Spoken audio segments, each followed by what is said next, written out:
Baiklah, kita buka sidang, kita lanjutkan. Oke. Ya, Dea dan pemirsa, kalau tadi Aji sudah menjelaskan LS itu hasilnya 31,4 untuk Ahok, Anies 21,1, Agus 19,3. Kemudian Vox Populi yang dikutip oleh Prof. Ikrar tadi, Ahok 45, Populi Center, sorry, ya, 45,5, Anies 23,5 dan Agus 15,8. Kita juga mengadakan survei dari MNC Riset, hasilnya Ahok ada di 37,8. Ya, silakan.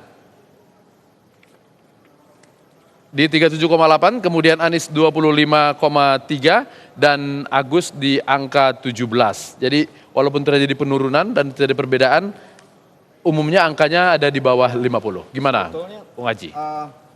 Kalau kita lihat data dari Populi Center yang dirilis tadi, kemudian data dari MNC ya, Ya, sebetulnya nggak ada yang berbeda ya hasil survei ini ya.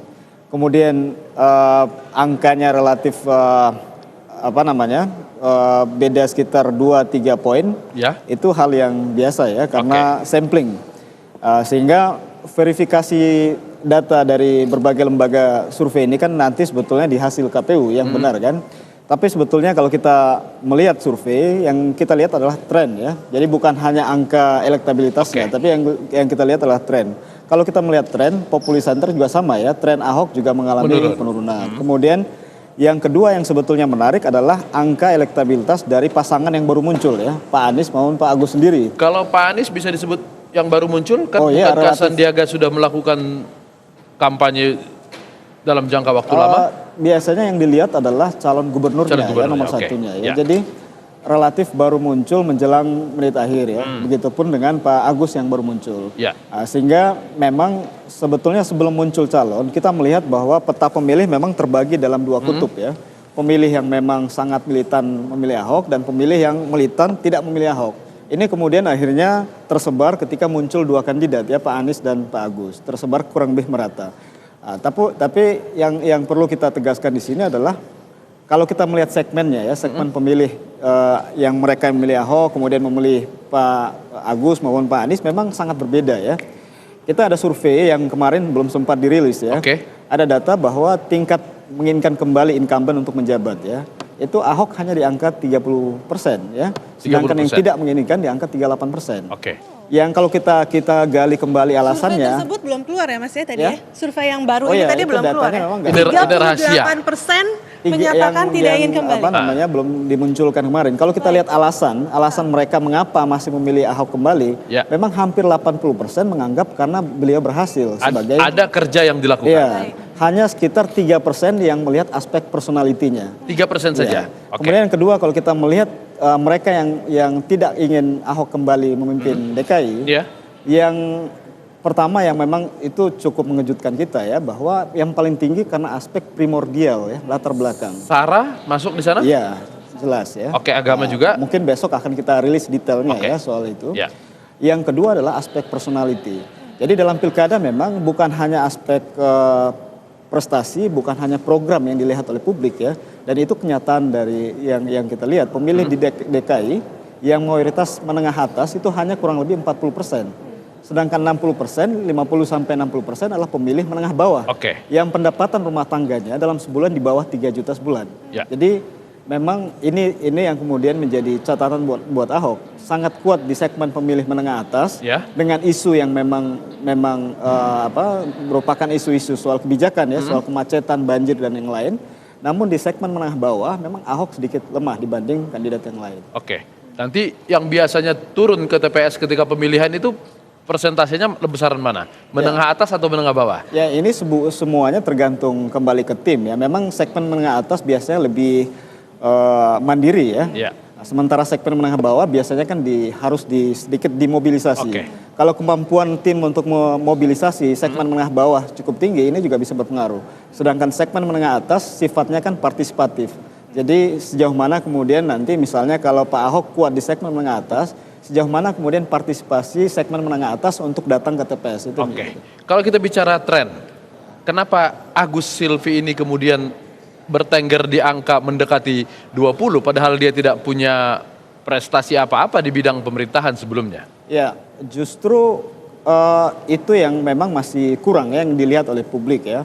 Tapi dengan angka 19%, dengan memang masih punya PR dari Pak Agus untuk bisa harus menunjukkan bahwa beliau adalah sosok calon kepala daerah yang punya kapasitas, punya kemampuan juga memberi solusi untuk DKI.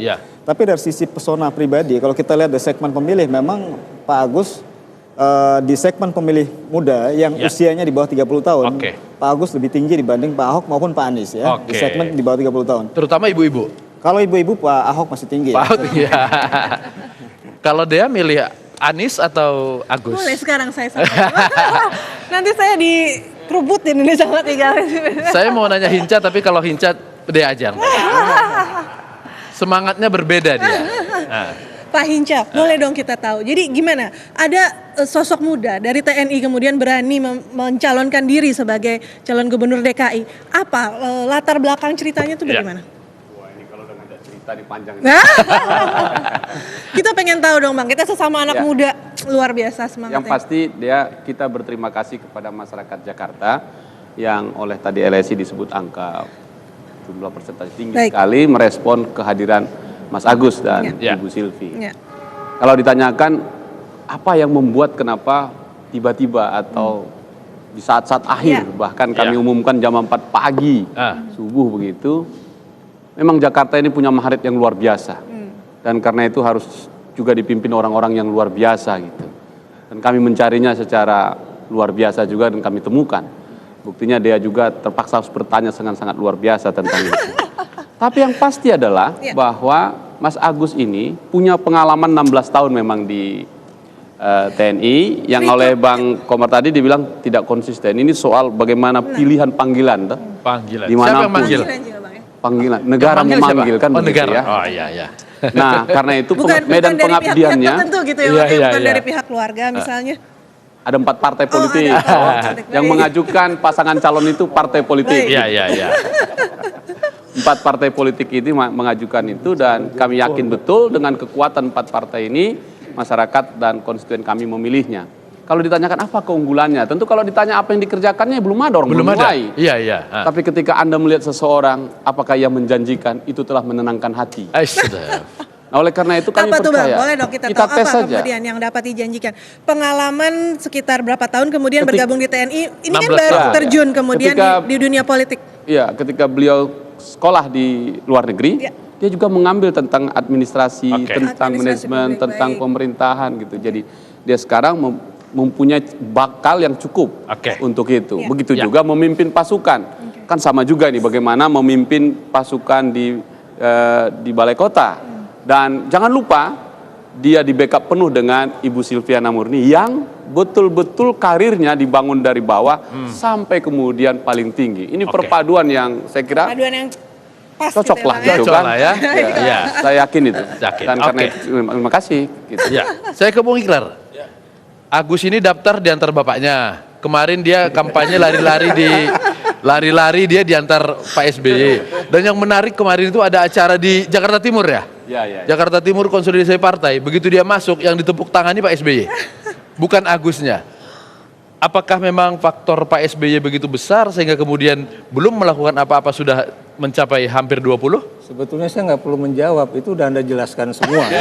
Artinya mau saya tanya, ketika nanti Pak SBY menarik, sebetulnya bagaimana? Anda ingin jawaban saya, kalau kemudian faktor SBY ditarik, apakah kemudian dia itu someone? Itu dia? Itu dia menurut saya. Persoalannya, kenapa kok kemana-mana masih diantar bapak ibunya kan? Mungkin dia ikut anjuran Anies, mengantar anak ke sekolah. Nah, itu bukan kalimat saya ya. Ampun komandan. Tapi yang jelas ya, saya sangat menyayangkan ya seorang lulusan Akademi Militer Nasional dengan mendapatkan bintang Adi Makayasa, ya, itu kemudian keluar dari TNI baru 16 tahun bertugas. Dan dia tidak bisa mendapatkan pensiun karena pensiun itu kan harus udah 20 tahun bekerja ya, PNS. Dan itu kalau kita mau pensiun dini itu harus berusia 50 tahun. Ini kan masih 39 tahun dan baru bertugas 16 tahun. Jadi dia tidak akan bisa mendapatkan pensiun ya.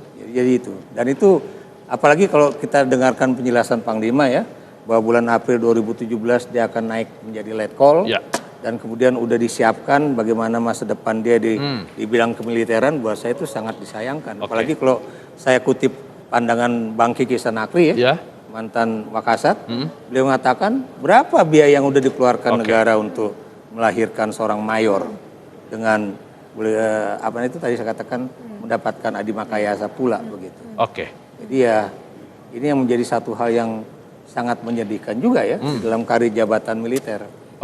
Dengan prestasi yang diceritakan Bung Iqrar tadi, di militer dia begitu mumpuni adimakayasa dan segala macam. Lalu kemudian dia terjun ke sini. Sampai kapan Pak SBY masih mengantar-antar itu? Pertama, kita menghormati pikiran Bang Iqrar ya. Kedua, kalau tadi disebutkan apakah diantar-antar tadi bahasanya yang paling pas begitu yang tadi Anda sampaikan. Cara mudah menyampaikan. Yang pasti adalah pada hari Minggu itu adalah saat orang berolahraga, saat orang santai. Dan tidak jahat juga kalau bapak dan anak berolahraga toh. Nah, jadi itu yang sehat juga. Dan menarik, harmoni betul keluarga ini begitu dilihat dari perspektif itu. Dia tinggal melihat perspektifnya. Dilihat dari sisi, wah sayang sekali meninggalkan dunia militernya. Bukankah negeri ini memanggil putra terbaik bangsa di mana saja? Dan kalau medan pengabdiannya itu di DKI Jakarta, di Jakarta, mengapa tidak? Dan dia bukan satu-satunya, masih banyak yang lain juga gitu. Tapi dan begini seterusnya. Bang Hinca, tadi Dan kalau ada sedikit disampaikan, dikatakan negara sudah investasi sekian nilai tertentu gitu ya untuk menjadikan kemudian suara TNI yang mumpuni begitu. Bagaimana dengan kemudian tanggung jawab kepada daerah yang sudah, negara yang sudah investasi kepada seolah-olah TNI itu berada di luar republik ini. Bukankah Jakarta juga bagian dari negara ini? Oleh karena itu, kalaupun nanti dia mendapatkan bintang 4, biarkan rakyat yang menyematkan bintangnya di pundak itu. Bisa juga toh? Bisa juga. Gitu. Nah, oleh karena itu nggak ada yang salah di situ. Nggak ada yang salah. Kalau soal muda, banyak sekali gubernur yang muda. Gubernur kader kami di Lampung lebih muda. Gubernur di Jambi juga muda. Jadi fenomena muda juga menarik untuk kita. Ketika negeri ini dibangun pun juga oleh orang-orang muda. Mengapa tak orang muda kita beri juga begitu kesempatan. Jadi sesuatu yang menarik. Jadi nggak apa-apalah olahraga sama-sama keluarga. Biar harmoni. Pak Komar nggak berani menyindir kalau soal diantar-antar. Karena calonnya juga diantar ibu ke KPUD. Dea, kita istirahat dulu. Baiklah, kita skor.